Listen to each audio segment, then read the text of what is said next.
Шановні колеги, доброго дня. Ми будемо розпочинати нашу роботу. Okay, we'll start our work. We are happy to welcome you to this our two-day workshop on government communications with participation of our Estonian guests, whom I will present in a minute. This project started in Ukraine back in 2015, and my colleague will describe in more detail this project a bit later. More or less in this or that way, all of us are involved into the governmental or public communications, and we all have a desire for our state to communicate efficiently with broad public, with external audiences, and that it would reflect all the changes which are taking place adequately. But in practice, this communication proves to be inefficient. Partially, the nature is rooted in division between ministries, agencies, and some other nuances, which we will discuss both today and tomorrow. Our colleagues, our friends from Estonia had covered this path years ago. The experience is of 10 and more years. Today we discuss the topics which are very sensitive for today's Ukraine: anti-corruption, IDPs, privatization, etc. All of our colleagues present in this room will shape public opinion around those topics. In 2015, when we visited Estonia and shared experience, listened about best practices in Estonian agencies, we were very much surprised to see that each agency started our discussion with values, and these were not just words. This was the main criteria against which all the decisions, everyday decisions, were made. Even smallest decision, which press release should be published, whether money should be spent on this or that, all this was measured against the issue of values. At that time, we were much surprised to hear a chairperson of state communications who described that she briefed many financial ministers about governmental communications and efficiency of these communications. For us, this was a novelty at that time in 2015, because in Ukraine it's usual that the team of communicators, it changes with each new government, and they should be changed. Communicators should be professionals, irrespectively of the political face of the government. Now I'm pleased to introduce our colleagues from Estonia. I would like to remind you that this is supported by Estonian Development Communication Center, and we are grateful to Ukrainian Crisis Media Center. I'm pleased to introduce to you Mr.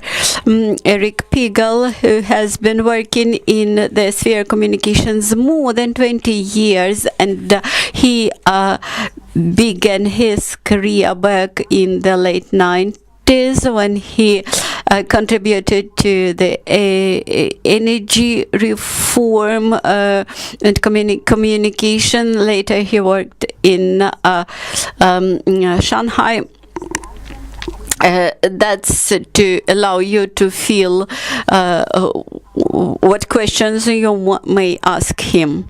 Then Mr. Artur Jugaste, who represents the defense sector. For a long period of time, he has been working for the Ministry of Defense in Estonia, in PR area.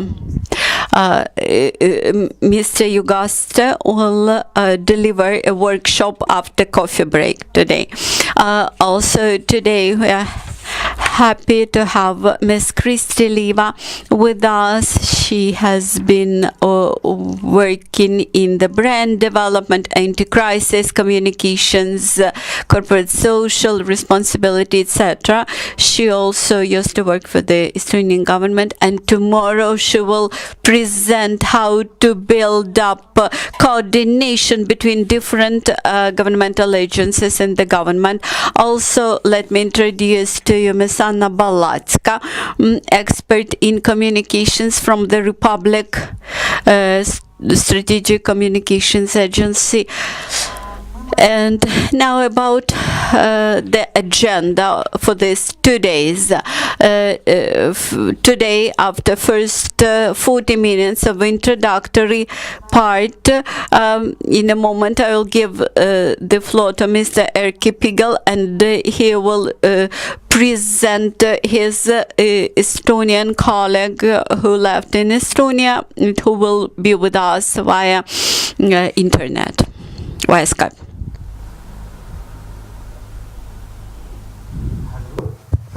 Hello, everybody.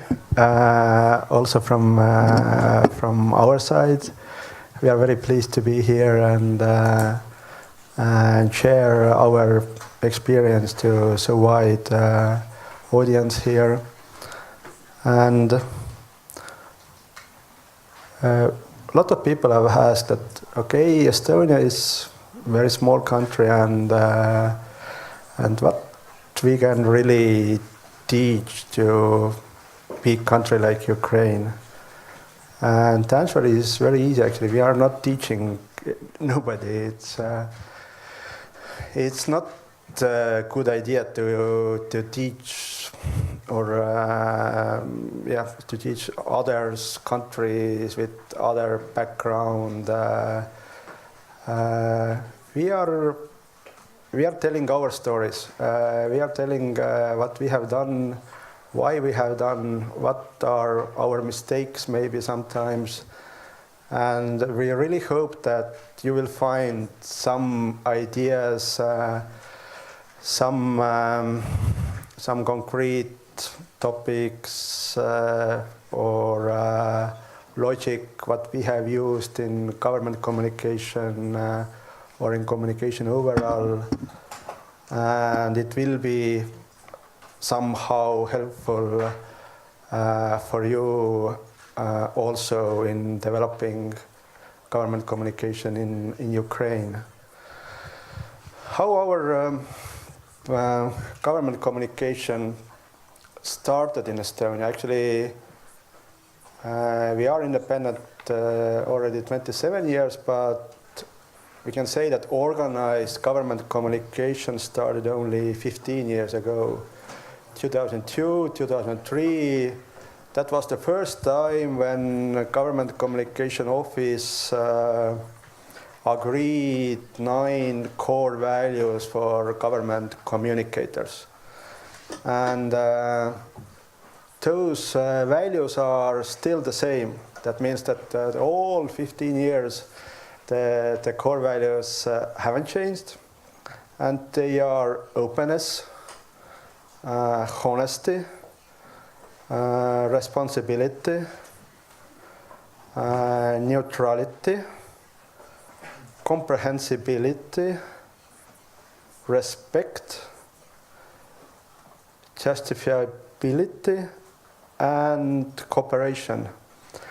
And Artur will tell after coffee break a little bit more about those values, and will open more background to some values in the presentation. After 2002, 2003, we started develop government communication as a process, as a system. I and Kristi were in government communication office this time, and Kristi was head of government communication.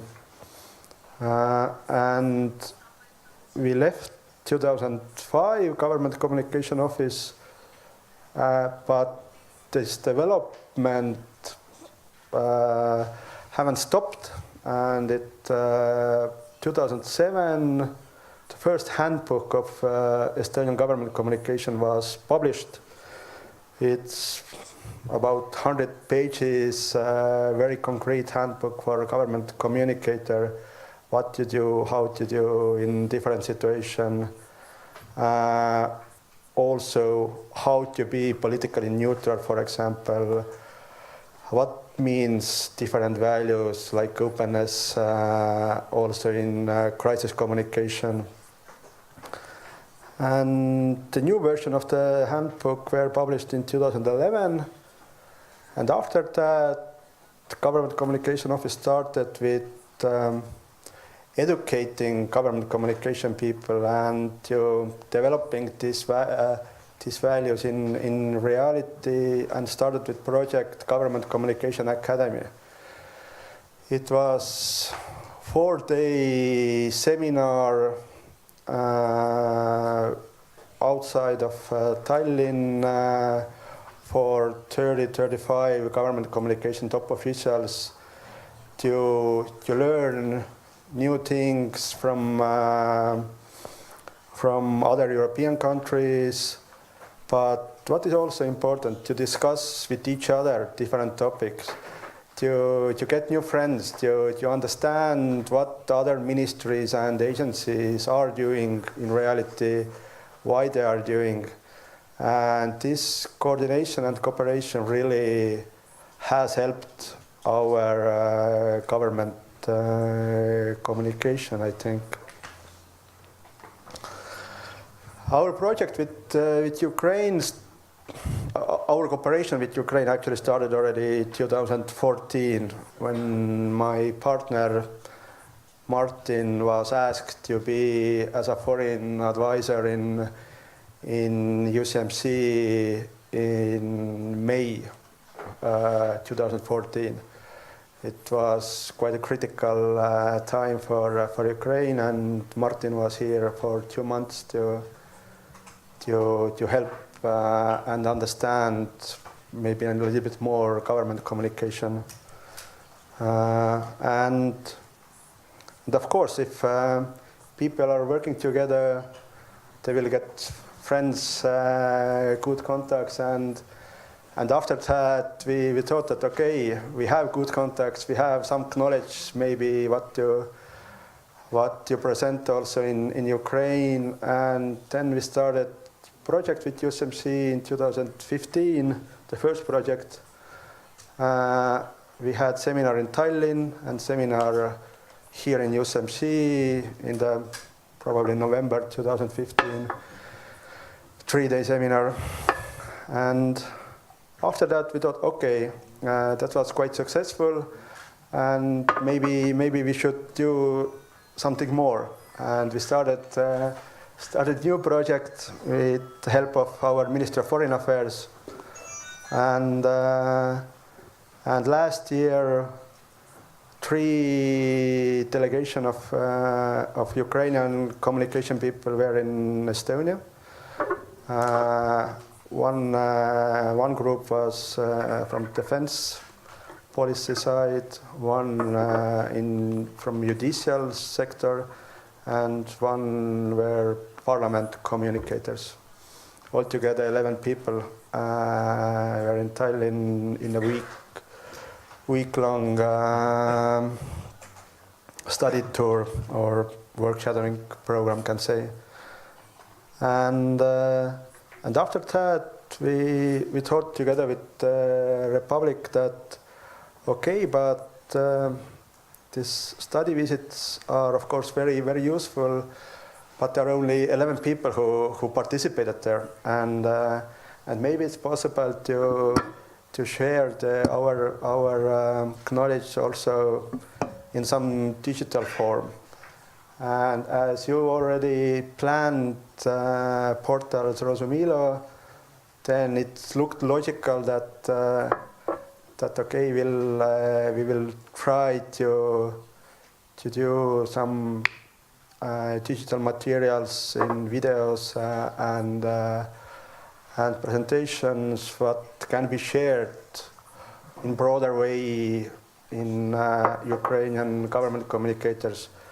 And we really hope that those materials will help you first to understand what we have done and how we are doing government communication, different things, and why we are doing it in this way. And what is also important that if you are using it in your everyday work, you can also explain to your colleagues, your managers, partners, what Estonia has done, and maybe that helps in some way in your everyday work also. Those videos will be, now it's only with English language subtitles, but it will be very shortly also with Ukrainian language subtitles, and all other materials will be in English and Ukrainian. So in the next few weeks it will be ready, and hopefully it's something that you will find interesting and you can use it. And of course we are open to comment these materials or our experience also after our seminar today and tomorrow, because I've been in Kiev already so many times in the last 3 years that I really think that if you have some kind of questions in communication, then we really try to help you. So our seminars will also be as practical as possible. Artur will speak more about government communication, about values and government communication system. Tomorrow, Kristi will speak more about teamwork and coordination and how the coordinated communication will really help government communicators in their everyday work. And I will speak tomorrow a little bit deeper about how in Estonia is policy planning and communication related. Very shortly, it's related from day one, actually. That means that it's necessary to start with planning communication at the same time when you are doing first steps in policy planning. It's in Estonia, it's very, very normal or common that you need to have always good communication plan also to different government policies. But the seminar is more focused on workshops. That means that we really hope that you all will be active in workshops and you really think through how you can maybe use our experience in your everyday life as a government communicators in some or another way. So, and in the end of my speech, I wanted to show one small video about how Martin Jaško, who was here in 2014 with USMC, thinks about strategic communication and how, in his view, Estonia can maybe help Ukrainian government communication. It's in English. But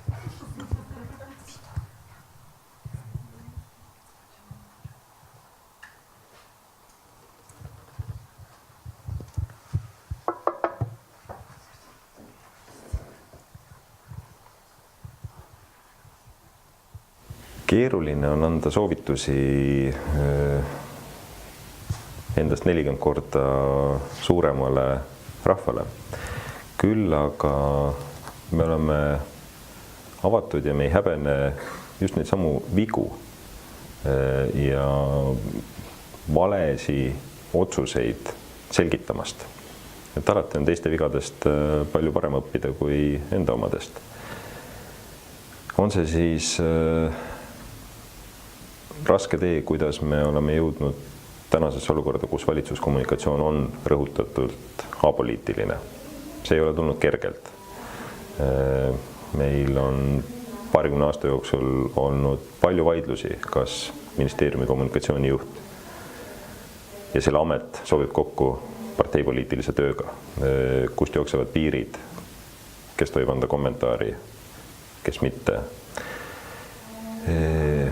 Võib-olla see on üks teemasi, kus meil on ajaloost võtta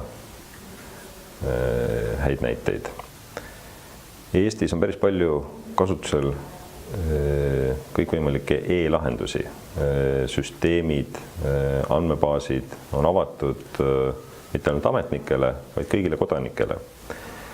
Ja see teeb valitsuskommunikatsiooni inimeste elu ühteviisi keerulisemaks ja teistpidi kergemaks. Keerulisemaks seetõttu, et sinu käes on vähem infot, mida sa kontrollid.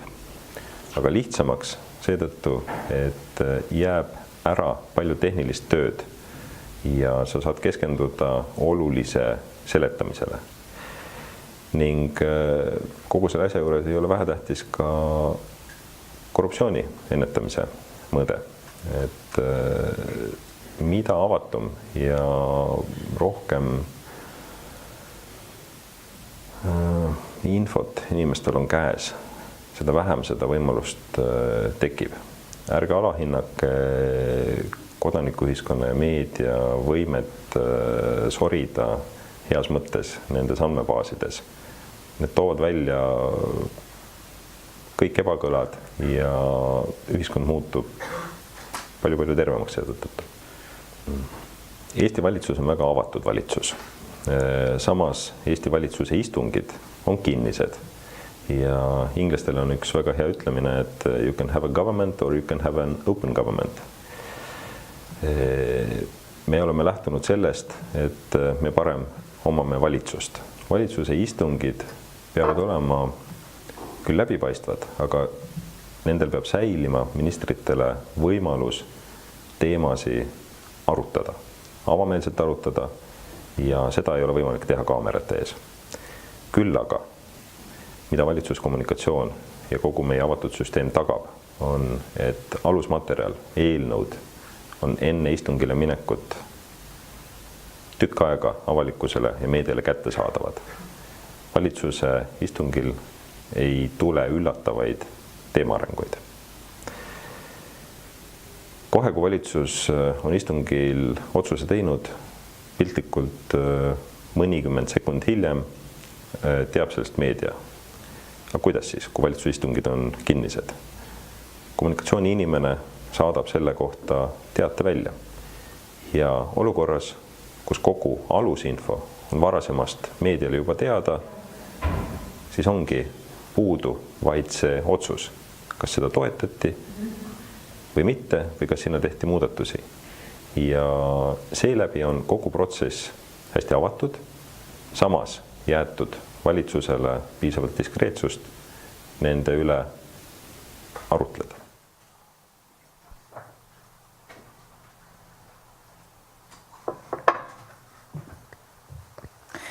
Дякую, Еркі. Це був Мартін Яшко. Thank you, Erki. That was Marty Ichko, who's now heading the state communications in Tallinn, and he told how the process of communication is taking place when it comes to decisions made by the government, when all the analytical and information materials are in advance provided for the media, and the society is getting ready for such decision to be made. And as Martin said, there will be no surprises. The situation might be whether the decision is made or not.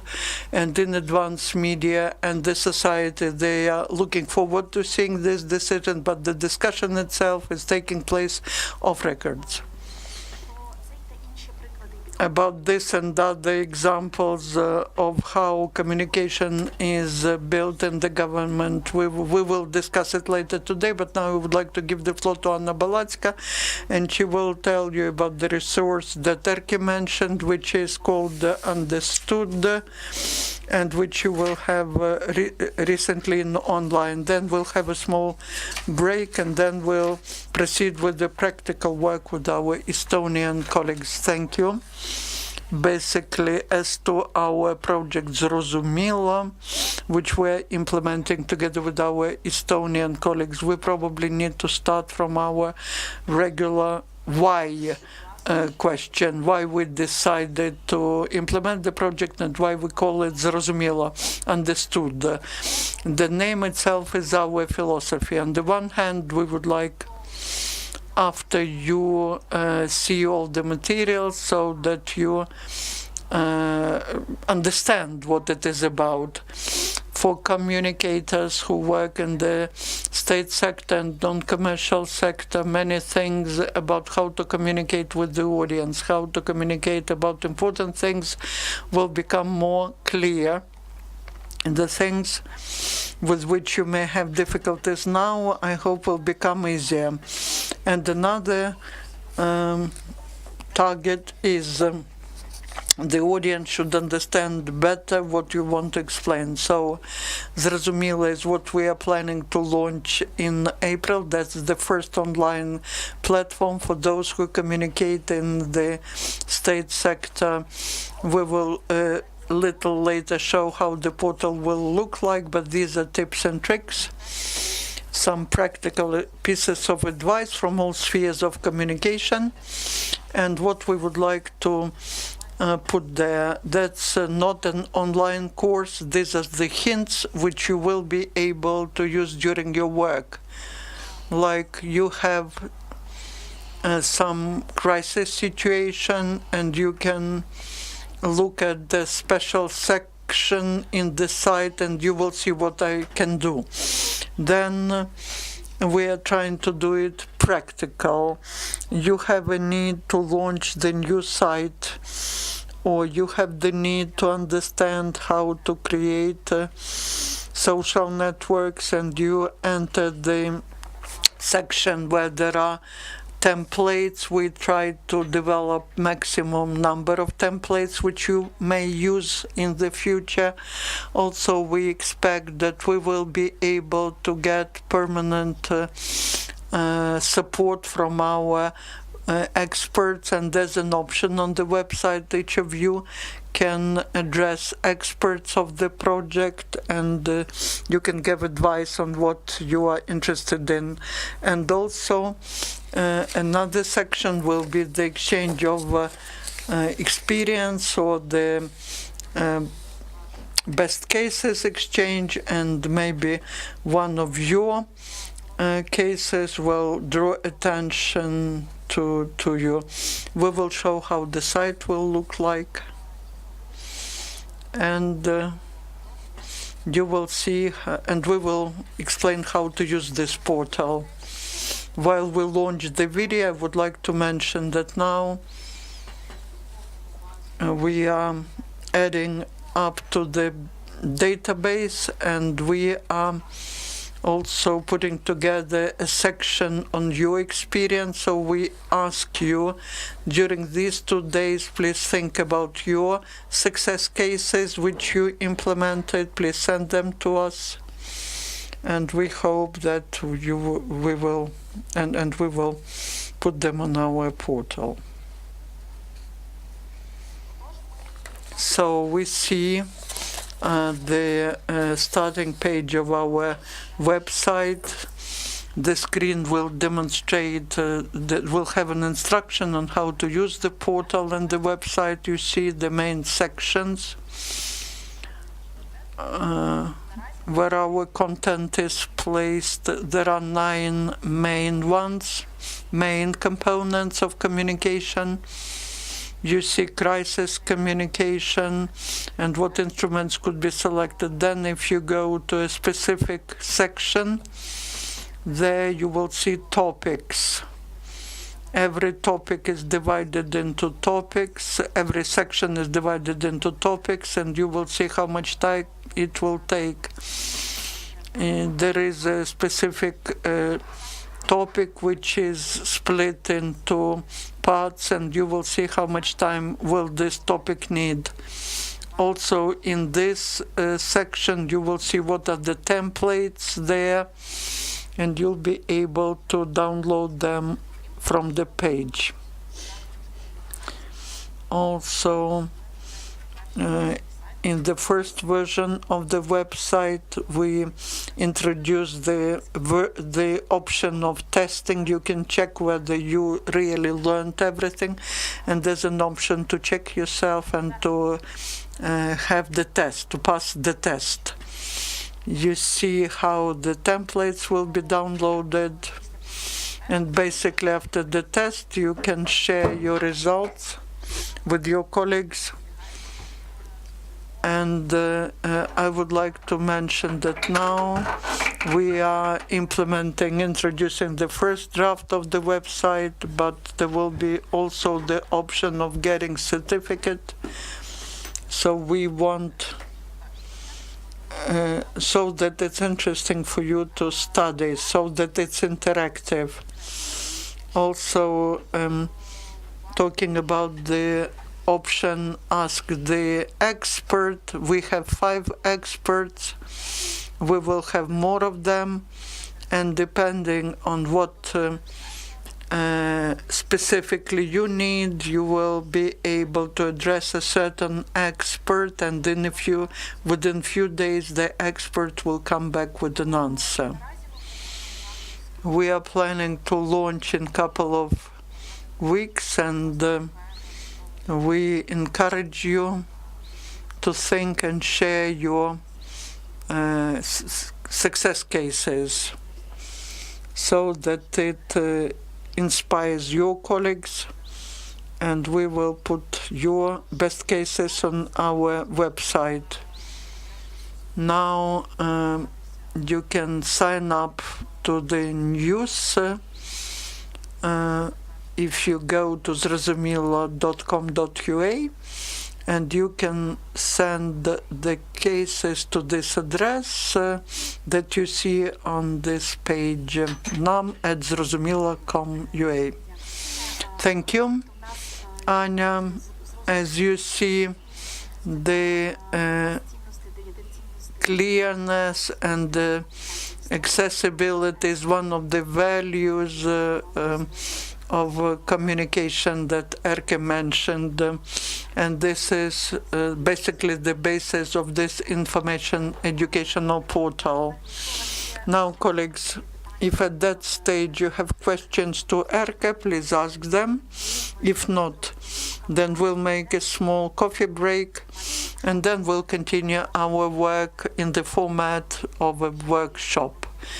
If you have questions, please ask. If you don't have them yet, then we make 10 minutes break, and then we'll continue in 10 minutes. Thank you.